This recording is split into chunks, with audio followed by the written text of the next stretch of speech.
함께 사도신경으로 우리의 신앙을 고백하시겠습니다.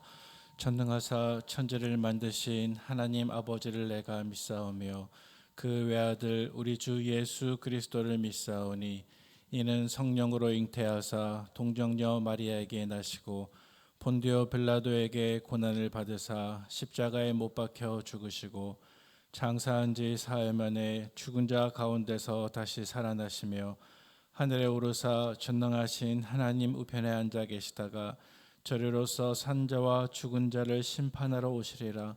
성령을 믿사오며 거룩한 공예와 성도가 서로 교통하는 것과 죄를 사하여 주시는 것과 몸이 다시 사는 것과 영원히 사는 것을 믿사옵나이다. 아멘. 다 함께 찬송가 520장을 찬송하시겠습니다.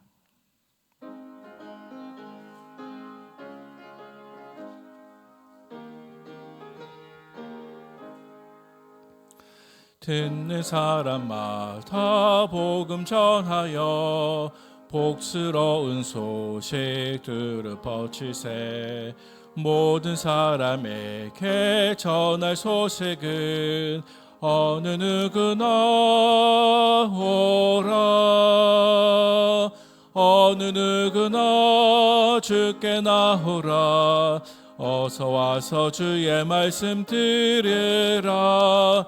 하늘아버지가 오라 하시니 어느 누구나 오라.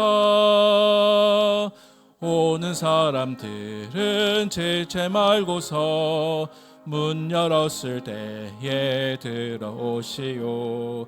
생명길은 오직 구주 예수님 어느 누구나 오라.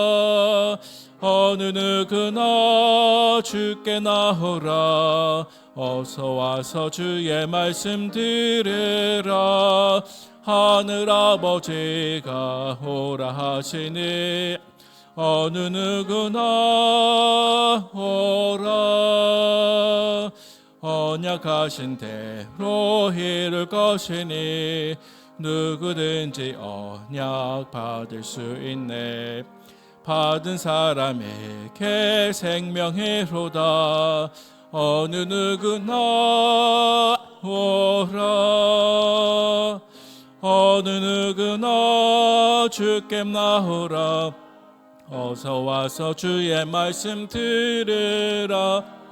하늘아버지가 오라 하시니 어느 누구나 오라. 아멘. 함께 보실 하나님 말씀은 사도행전 26장 1절에서 18절까지 말씀입니다.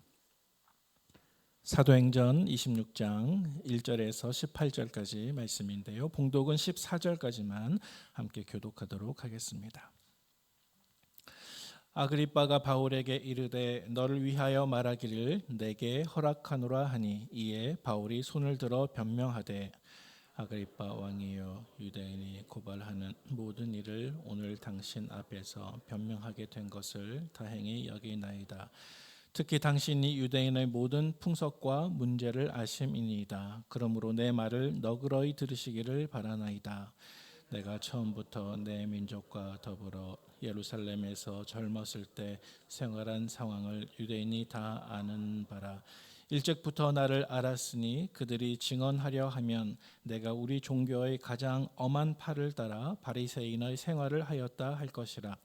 이때도 여기 서서 신문 받는 것은 하나님이 우리 조상에게 약속하신 것을 바라는 까닭이니 이 약속은 우리 12지파가 밤낮으로 간절히 하나님을 받들어 섬김으로 얻기를 바라는 바인데 아그리빠 왕이여 이 소망으로 말미암아 내가 유대인들에게 고소를 당하는 것이니이다.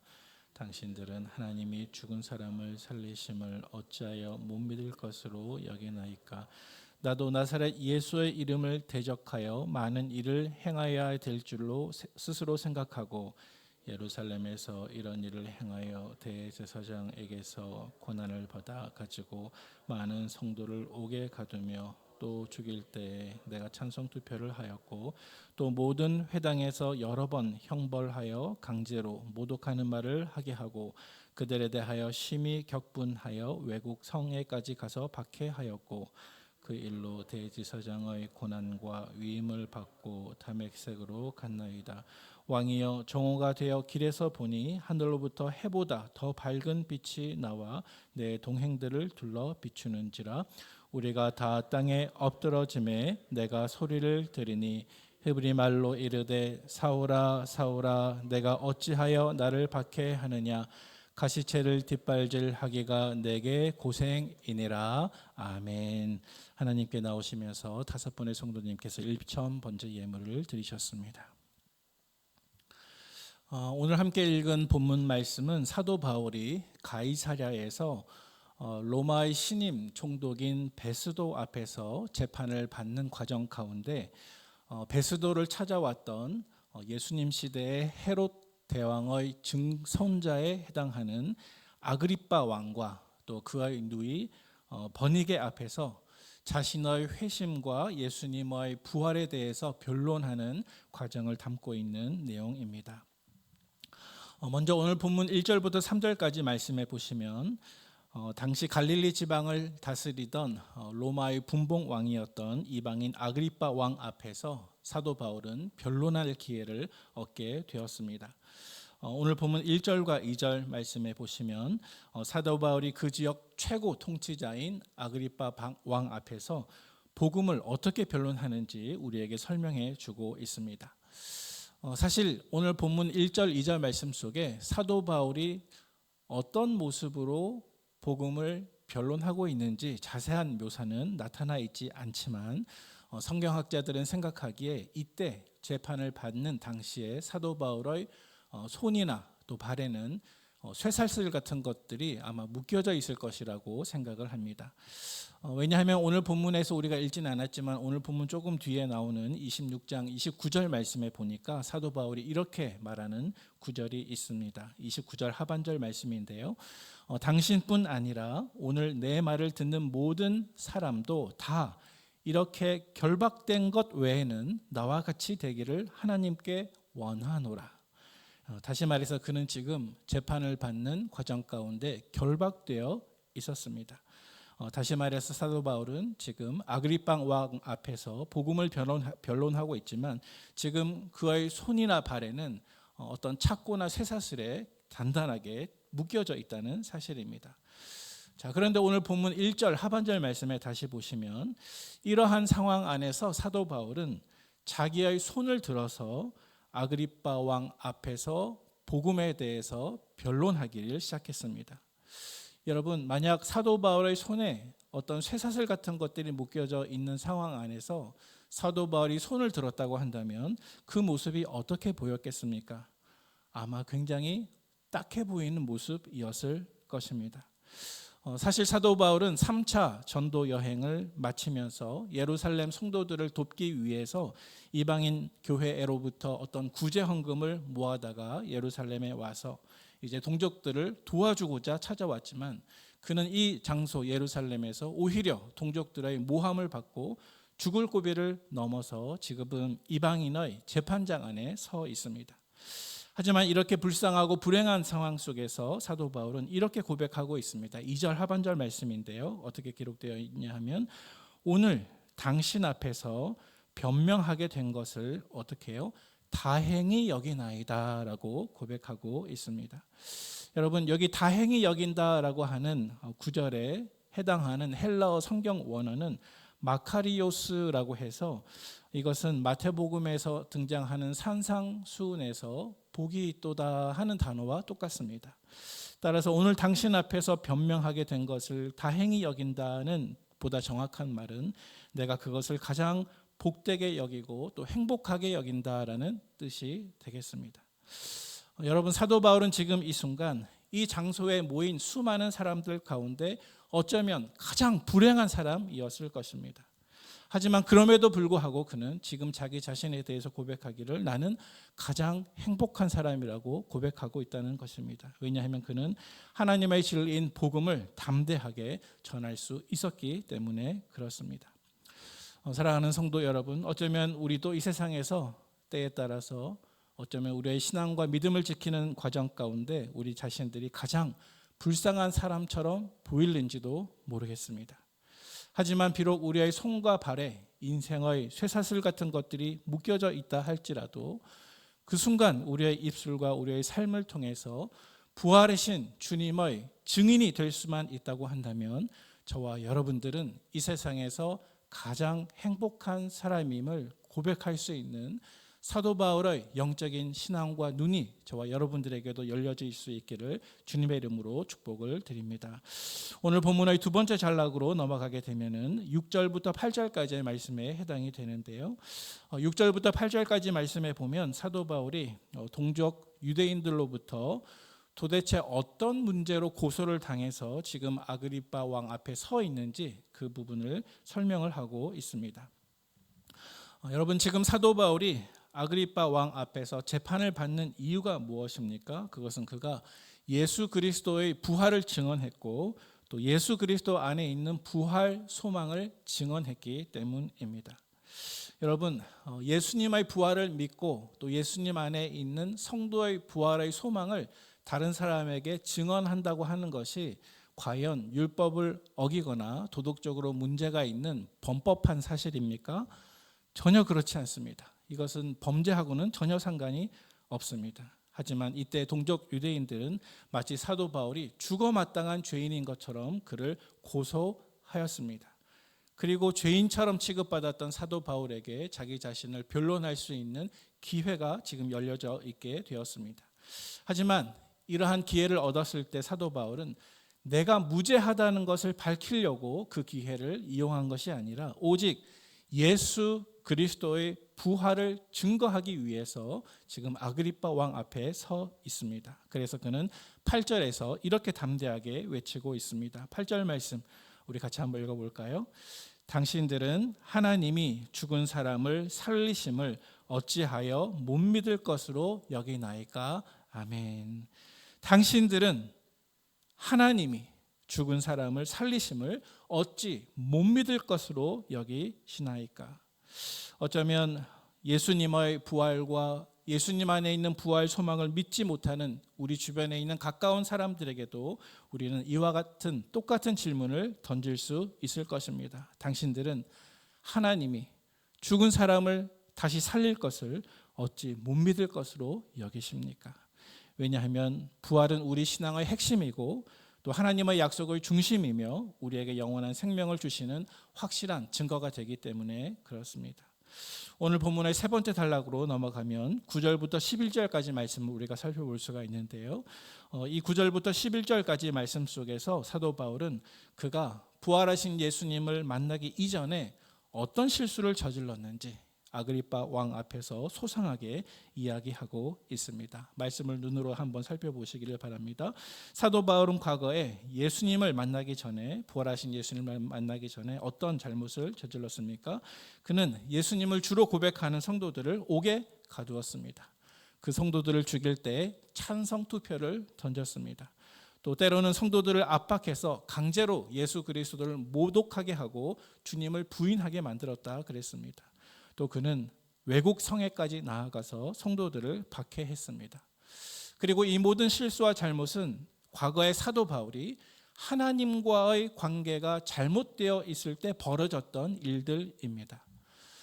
사랑하는 성도 여러분, 나와 하나님과의 관계가 잘못되어 있다고 한다면 우리는 역시 마찬가지로 한없이 어리석은 일을 저지를 수 있고 또 한없이 잘못된 죄를 저지르면서도 그것이 잘못인 줄조차 알지 못하는 상태로 이 세상을 살아가게 될 수밖에 없다는 사실을 오늘 본문 말씀 속에서 기억하시기를 바랍니다.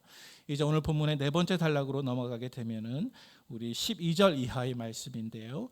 우리 12절 이하의 말씀에 보면은 사도 바울은 이제 부활하신 예수님을 그가 어떻게 만났고 또 부활하신 예수님을 만난 이후에 그의 삶이 어떻게 달라졌는지 우리에게 증언하고 있습니다. 우리 14절 말씀을 같이 한번 읽어보도록 하겠습니다. 우리가 다 땅에 엎드러짐에 내가 소리를 들으니 히브리 말로 이르되 사울아 사울아 내가 어찌하여 나를 박해하느냐 가시채를 뒷발질하기가 내게 고생이니라. 아멘.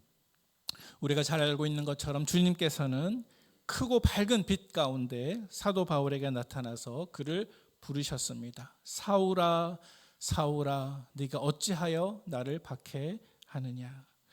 우리 주님께서는 사도 바울이 성도들과 교회를 박해했지만 성도들과 교회를 향한 박해를 마치 우리 주님 자신에 대한 박해로 받으시고 이렇게 말씀하십니다. 사울아, 사울아, 네가 어찌하여 나를 박해하느냐.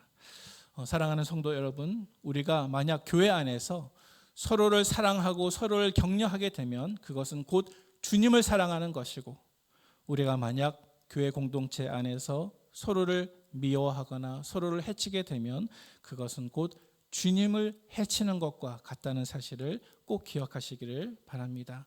오늘 본문의 마지막 부분인 우리 16절부터 18절까지의 말씀에 보면은 이제 부활하신 예수님을 만난 이후에 사도 바울이 받은 새로운 사명에 대한 말씀이 등장하고 있습니다. 사도 바울은 부활하신 예수님을 만나고 경험한 이후에 주님으로부터 새로운 사명을 받게 되었는데요. 그 내용이 무엇입니까?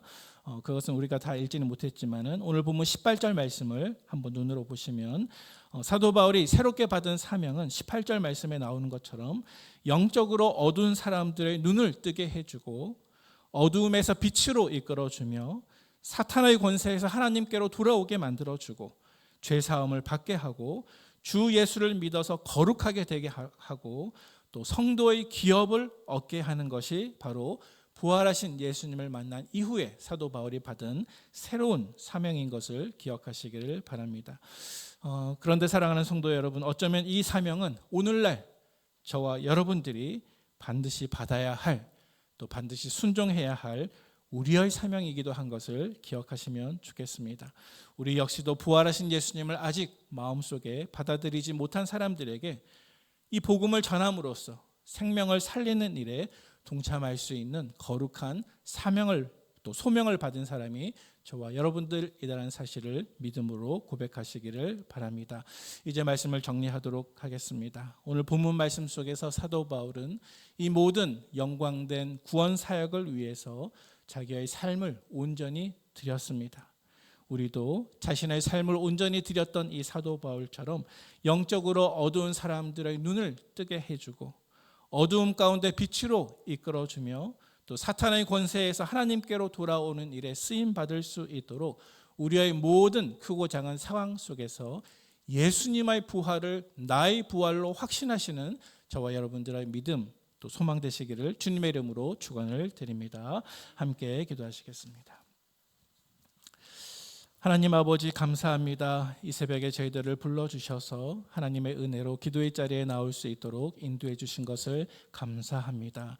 하나님, 우리의 마음속에도 우리의 신앙과 믿음 생활 안에도 예수님의 부활이 나의 부활이라고 확신하는 이 사도 바울의 확신과 복음에 대한 담대함이 드러나고 나타날 수 있도록 저희들을 인도하여 주시옵소서.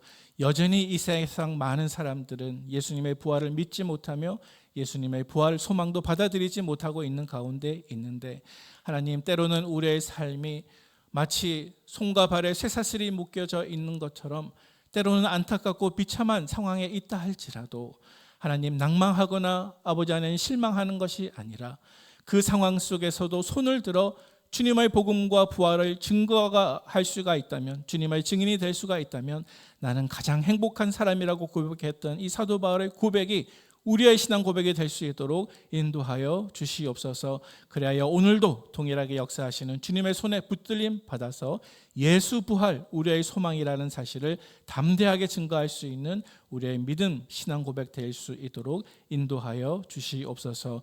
이 시간에도 주님 앞에 귀한 예물 올려드린 손길을 기억하여 주셔서 하나님 안에 있는 소망이 나의 소망임을 붙잡고 살아가는 우리의 인생 될 수 있도록 인도하여 주시옵소서. 예수님의 귀하신 이름으로 감사하며 기도하옵나이다. 아멘. 하늘에 계신 우리 아버지여, 이름이 거룩히 여김을 받으시오며 나라의 임하옵시며 뜻이 하늘에서 이루어진 것 같이 땅에서도 이루어지이다. 오늘날 우리에게 일용할 양식을 주옵시고 우리가 우리에게 죄 지은 자를 사하여 준 것 같이 우리 죄를 사하여 주옵시고 우리를 시험에 들게 하지 마옵시고 다만 악에서 구하옵소서. 대개 나라와 권세와 영광이 아버지께 영원히 있사옵나이다. 아멘.